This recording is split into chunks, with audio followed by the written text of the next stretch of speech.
साथ बात करूँगी जनवरी 2025 में कैसा रहेगा मेष लग्न राशि वालों के लिए उनका साल 2025 का पहला महीना। साल 2025 की बात करें तो ये जो शुरुआत है, इसमें काफ़ी सारे बदलाव हैं। पहले ही 5 महीनों में अगर जनवरी की बात करें तो यहाँ पे आपके जो लग्न के मालिक बनते हैं, वो कर्क राशि में जो आपके चौथे भाव में आती है, वहाँ पे वो वक्री रहेंगे, नीच के रहेंगे। फिर 13 जनवरी को वो नक्षत्र परिवर्तन करेंगे, जहाँ पर वो पुनर्वसु नक्षत्र बृहस्पति देव के नक्षत्र में चले जाएँगे। फिर वहीं पे 21 जनवरी को वो मिथुन राशि तीसरी राशि में चले जाएँगे, जो उनकी शत्रु राशि है। तो नीच राशि में रहेंगे और फिर शत्रु राशि में रहेंगे। अब गौर करने वाली बात यह है, ये आपके लग्न के मालिक हैं और अष्टम भाव के मालिक हैं। चौथे भाव में जब ये नीच राशि में वक्री होकर रहेंगे, तो कहीं न कहीं इनका प्रभाव अच्छा होगा। ऐसा भी मानते हैं कि ये उच्च के ग्रह की तरीके, उच्च के मंगल की तरीके प्रभाव देते हैं। लेकिन कितना हद तक देते हैं, इसको इसलिए समझते हैं कि देखिए, एक ग्रह जो नीच का हो रहा है, ठीक है? और फिर वो वक्री हो रहा है, क्योंकि अपने से विपरीत प्रभाव देगा। तो नीच में रहते हुए अपने से विपरीत प्रभाव देना मतलब थोड़ा अच्छा प्रभाव देना। तो यहाँ पर ये भले ही आपकी माता को कष्ट दें, कोई हेल्थ इश्यू दें, या आपको मेंटल ट्रबल दें, या घर में लड़ाई झगड़ा करवाएं, लेकिन अगर आप रियल एस्टेट ट्रेडिंग में हैं, घर के लिए कुछ खरीदना चाहते हैं, कुछ भी अगर अपने घर के रेनोवेशन के लिए कुछ करना चाहते हैं, व्हीकल, कार, ये सब कुछ खरीदना चाहते हैं, या फिर क्योंकि ये आपके लग्न से आपके चौथे भाव में है, आप अपनी हेल्थ के लिए, फिटनेस के लिए कुछ करना चाहते हैं, तो ये समय बहुत अच्छा है। बदलाव आएगा, लेकिन ये आपकी माता को कष्ट ज़रूर देगा, ये आपको ध्यान रखना पड़ेगा।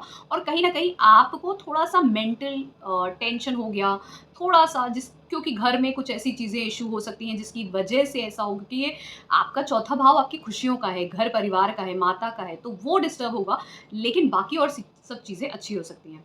फिर मंगल देव की यहाँ से अगर आप दृष्टि देखेंगे, तो चौथी दृष्टि सप्तम भाव पे, सप्तम दृष्टि दसम भाव पे, और अष्टम दृष्टि जो 11वें भाव पे रहेगी, जो शनि देव पे रहेगी।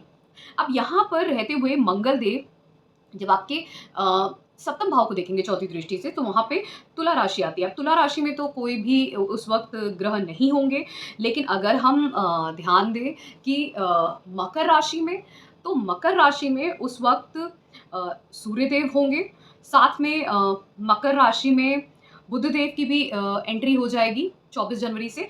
उसके अलावा भी अगर हम ध्यान दें, तो शनि देव भी कहीं न कहीं आपके 11वें भाव में रहेंगे, जो कुंभ राशि आती है। और वहीं पे शुक्र देव की बात करें, तो शुक्र देव भी कुंभ राशि में ही रहेंगे जनवरी में, और शनिदेव के साथ। तो कहीं न कहीं मंगल देव का एक जो प्रभाव है, वो जब दसम भाव पे रहेगा, डायरेक्ट जो दृष्टि होगी, उनका एस्पेक्ट जो होगा, तो वहाँ पे थोड़े टाइम के लिए बुध देव और सूर्य देव भी आएँगे। फिर कुछ टाइम के लिए जो उनकी दृष्टि है, सबसे ज़्यादा जो प्रभावित करेंगे, वो शनिदेव और शुक्रदेव को करेंगे। अब शनिदेव आपके दसम और 11वें भाव के मालिक हैं, वहीं पे शुक्रदेव जो हैं, वो कहीं न कहीं आपके दूसरे और आपके आपके सप्तम भाव के, तो कहीं न कहीं ये शादी का भी योग बनाते हैं, क्योंकि ये आप स्वयं हो और शुक्रदेव पे दृष्टि जा रही है अष्टम देव, अचानक से शादी के आपके कुछ ऐसे योग बन सकते हैं इस समय में। साथ में ये कुछ नया बिज़नेस, व्यापार शुरू करवा सकते हैं। अगर आप शादीशुदा हैं, तो वहाँ पर भी कुछ आपके बीच में कुछ ऐसा हो सकता है, जहाँ पर आप दोनों के बीच में कुछ लाभ भी हो सकता है। आप अगर पति-पत्नी हैं, दोनों के बीच में, स्पाउस के बीच में, नहीं तो कुछ एक बदलाव भी आएगा, जो आपके और आपके परिवार से जुड़ा होगा। साथ में कार्य क्षेत्र को लेके, और साथ में जो आपके लाभ हैं, धन के जो लाभ हैं, जो मंथली जो सैलरी आती है, जो लाभ है, वहाँ पे सबसे ज़्यादा मंगल इस चीज़ को प्रभावित करेंगे। कहीं न कहीं आप अपने लिए कई नए रास्ते देखेंगे आपको मिलते हुए, जो आपको कार्य क्षेत्र में बदलाव लेने के लिए प्रेरित करेंगे कि आप बदलाव अब ले सकते हैं, ताकि आपकी वृद्धि हो जीवन में। तो वृद्धि के ये संकेत देता हुआ ये बदलाव का यहाँ पर कहीं न कहीं योग बन रहा है। फिर मंगल देव मिथुन राशि, अपनी शत्रु राशि में 21 जनवरी को चले जाएँगे, जो कहीं न कहीं आपके लिए थोड़ा-सा फिर से कष्टकारी होगा। लेकिन मंगल देव यहाँ पे तीसरे घर में कहीं न कहीं बलवान होते हैं, आपको विल पावर, स्ट्रेंथ देते हैं, क्षमता देते हैं प्रयास करने की, मेहनत करने की, तो ये आपके लिए बहुत अच्छा है। यहाँ पे मंगल देव भले ही आपके मतभेद आपके सिबलिंग्स के साथ या नेबर्स के साथ करवाएँ, लेकिन ये फिर भी ये बहुत अच्छे होंगे। आप में एक ऐसी दृढ़ शक्ति देने के लिए कि आप कुछ भी अपने जीवन में अपने आप को स्किल डेवलप कर सकते हैं या फिर कुछ भी नया कार्य शुरू कर सकते हैं। ठीक है? तो ये मंगल देव की दृष्टि फिर आपके कार्यों को शुरुआत ज़रूर करवा सकती है, क्योंकि छठे भाव पे रहेगी, फिर ये नवम और दसम भाव पे, तो बदलाव के संकेत फिर ये आपके कार्य क्षेत्र में ज़रूर दिखेंगे 21 जनवरी के बाद। शनिदेव की बात करें, शनिदेव कुंभ राशि में है, मार्गी है, इससे अच्छा नहीं हो सकता। वहाँ पर शुक्रदेव की इनके साथ युति होगी। शुक्रदेव 4 जनवरी से शतभिषा नक्षत्र में चले जाएँगे, कुंभ राशि में ही रहेंगे। दिसंबर अंत से शुक्रदेव कुंभ राशि में रहेंगे और ये कहीं न कहीं 28 जनवरी तक रहेंगे, फिर मीन राशि में चले जाएँगे जहाँ पे हो चुके होंगे। तो शुक्रदेव का ट्रांज़िट बहुत अच्छा हो रहा है, दूसरे और सप्तम भाव का के मालिक का। तो यहाँ पर फैमिली में लाभ होना, धन का लाभ होना, आपका धन का लाभ होगा, आप व्यापार करते हैं तो लाभ होगा, शादी के योग बनते हैं जनवरी में आपके, साथ में ये बहुत अच्छा संकेत दे रहा है कि कहीं न कहीं आपके धन का लाभ आपके जीवन में आपकी इच्छाएँ हो सकती हैं कि आपकी शादी हो, आपका धन बढ़े, आपका व्यापार बढ़े, आप प्रोग्रेस करें, प्रोफ़ेशनली प्रोग्रेस करें, आपका परिवार बढ़े, जिसमें आपके बच्चे हो सकते हैं। आप ये सभी चीज़ें इस समय संकेत कर रहे हैं जनवरी में जो भी ट्रांज़िट हो रहे हैं, खासकर शुक्रदेव और जो शनिदेव की होती है। यहाँ पे शनिदेव 11वें भाव में जब रहेंगे, तो ये आपके आगे के जो जितने भी कार्य हैं, जो कार्य क्षेत्र से जुड़े हुए, लाभ से जुड़े हुए, जो आपकी इच्छाएँ थी, वो पूर्ण कराते हुए ही जाएँगे जनवरी, फरवरी, मार्च में। और शुक्रदेव का ट्रांज़िट भी बहुत अच्छा हो रहा है। फिर इसी तरीके से बुधदेव की बात करते हैं। अब बुधदेव तो पहले वृश्चिक राशि आपके अष्टम भाव में है। फिर उसके बाद ये इनके नक्षत्र परिवर्तन पे भी ध्यान देने की ज़रूरत रहेगी, क्योंकि यहाँ पे इनके काफ़ी नक्षत्र परिवर्तन भी हो रहे हैं। अगर हम गौर करें तो जो बुधदेव हैं, ये 13 जनवरी को धनु राशि में रहते हुए पूर्वाषाढ़ा नक्षत्र में जाएँगे। फिर 22 जनवरी को ये उत्तराषाढ़ा नक्षत्र में जाएँगे। फिर उसके बाद 24 जनवरी को ये मकर राशि में चले जाएँगे। अब यहाँ पे अच्छी बात ये है कि ये बुधदेव क्योंकि आपके नवम भाव में रहेंगे और फिर उसके बाद 24 जनवरी को ये आपके दसम भाव में चले जाएँगे। अब बुधदेव आपके तीसरे और छठे भाव के मालिक हैं।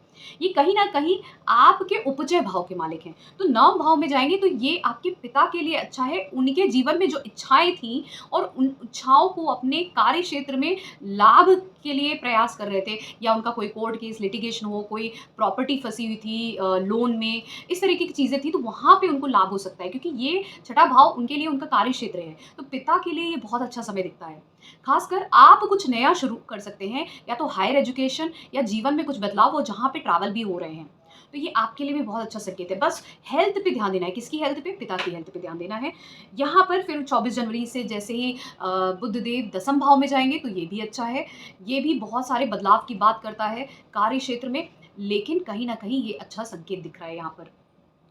सूर्यदेव की बात करें तो सूर्यदेव धनु राशि में ही रहेंगे और फिर 14 जनवरी से मकर राशि में चले जाएँगे। जब तक कि धनु राशि में रहेंगे, तो ये भी कहीं न कहीं बुधदेव के साथ ही रहेंगे नवम भाव में, और सूर्यदेव पंचम भाव के मालिक हैं। इससे बड़ा राजयोग नहीं हो सकता, क्योंकि पंचम भाव के मालिक जब नवम भाव में जाते हैं, तो चार्ट में जो संकेत दिख रहे हैं कि कहीं न कहीं ये भी हो सकता है कि इस समय में आपके बच्चों की शादी हो जाए। अगर आपके बच्चे इतने बड़े हैं, तो उनकी शादी या उनके बच्चों के बच्चों का भी यहाँ पे योग दिखता है। फिर साथ में ये पढ़ाई का योग बहुत अच्छा दिखता है, जो बैचलर्स से मास्टर्स, पीएचडी की तरफ जाना चाहते हैं।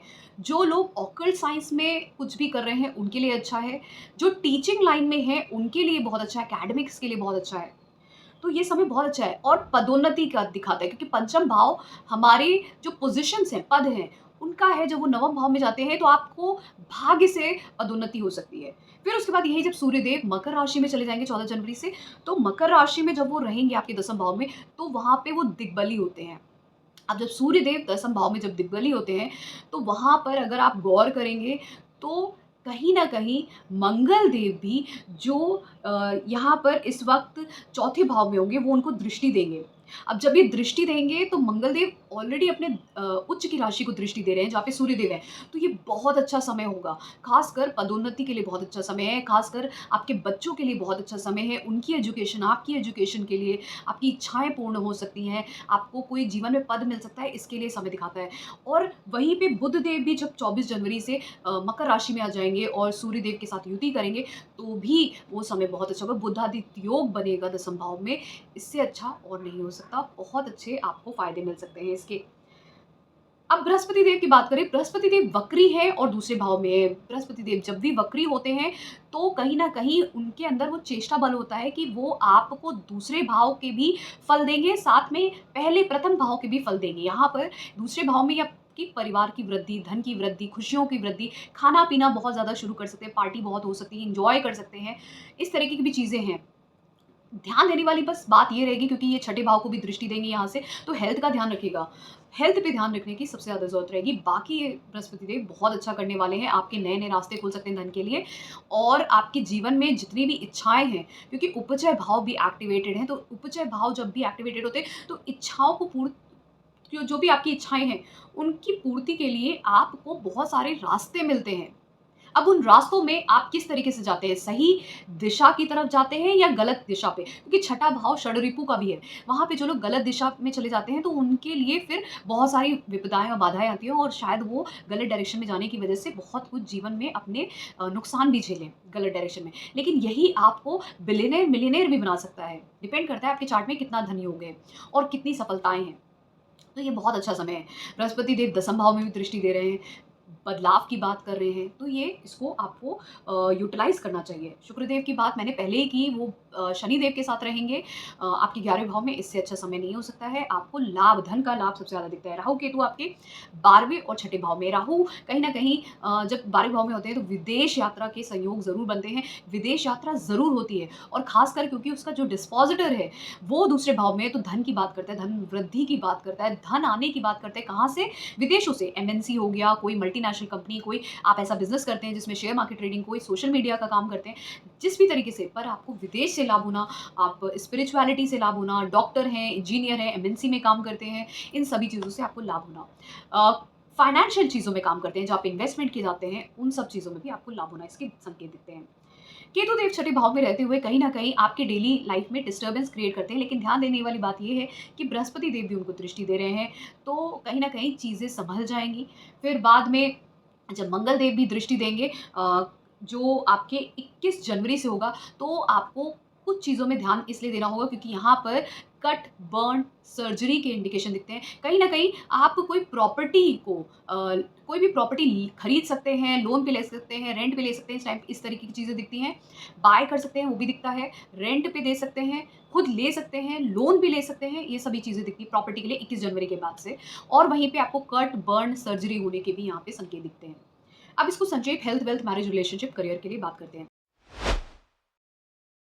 हेल्थ की बात करें, हेल्थ के लिए मैंने आपको इंडिकेट किया, बृहस्पति देव दूसरे भाव में है, इसलिए आपको हेल्थ का ध्यान रखने की ज़रूरत है। आपके लग्न के मालिक भी नीच के हैं, इसलिए हेल्थ की ध्यान देने की ज़रूर बात है, आपको हेल्थ पे ध्यान देना ज़रूरी है इस महीने में। फिर उसके बाद वेल्थ की बात करते हैं। वेल्थ बहुत अच्छा दिखता है यहाँ पे। दूसरे भाव में बृहस्पति देव, छठे भाव पे दसम भाव पे दृष्टि दे रहे हैं, और फिर उसके बाद मंगल देव भी जब तीसरे भाव में चले जाएँगे 21 जनवरी से, तो आपका उपचय भाव भी बहुत स्ट्रॉन्ग है, और आपके धन देने वाले भाव भी बहुत स्ट्रॉन्ग है। 11वां भाव भी स्ट्रॉन्ग है। शनि देव सस नामक राजयोग बनाकर बैठे हैं, और आप बहुत ही अच्छा रिज़ल्ट देंगे। वो भी शुक्र देव के साथ हैं। फिर इसी तरीके से मैरिज एंड रिलेशनशिप की बात करें, मैरिज के बहुत स्ट्रॉन्ग योग बनते हैं जनवरी में। अगर आप मैरिज के लिए प्रयास करते हैं, तो आपको सही स्पाउस मिल सकता है इस टाइम पे।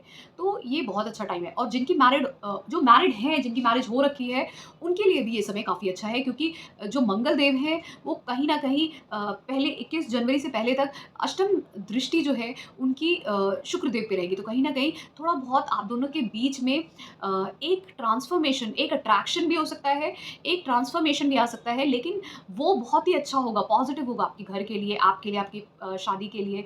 और फिर उसके बाद जब मंगल देव मिथुन राशि में जाएँगे, तो कहीं न कहीं वो सारी चीज़ें लाभ में बदल जाएँगी, खुशियों में बदल जाएँगी, आपकी इच्छाएँ पूर्ण हो सकती हैं उस समय में। तो बहुत अच्छा समय है, और ख़ासकर जो लोग चाइल्ड बर्थ के लिए सोच रहे हैं, उनके लिए भी ये समय सबसे अच्छा है। चाइल्ड बर्थ के लिए, प्रोजेनी के लिए, परिवार बढ़ेगा आपका, इसके संकेत हैं, क्योंकि बृहस्पति देव दूसरे भाव में है। फिर बात करते हैं कार्यक्षेत्र करियर की। करियर के लिए ये समय बहुत अच्छा है। अगर आप बदलाव करना चाह रहे हैं, कोई पदोन्नति के लिए चाह रहे हैं, तो सूर्यदेव दिग्बली होंगे मकर राशि में 14 जनवरी से। साथ में शनिदेव सस नामक राजयोग 11वें भाव में बना के बैठे हैं, जो दसम भाव के भी मालिक हैं, वो भी शुक्र देव के साथ, धन के भाव के मालिक के साथ। आपका धन बढ़ेगा, कार्य क्षेत्र में कोई वृद्धि हो सकती है, जिसकी वजह से धन बढ़ सकता है। इसके संकेत हैं। तो अगर आपको मेरा ये एनालिसिस पसंद आया है, so please do subscribe to my channel the past universe. Thank you so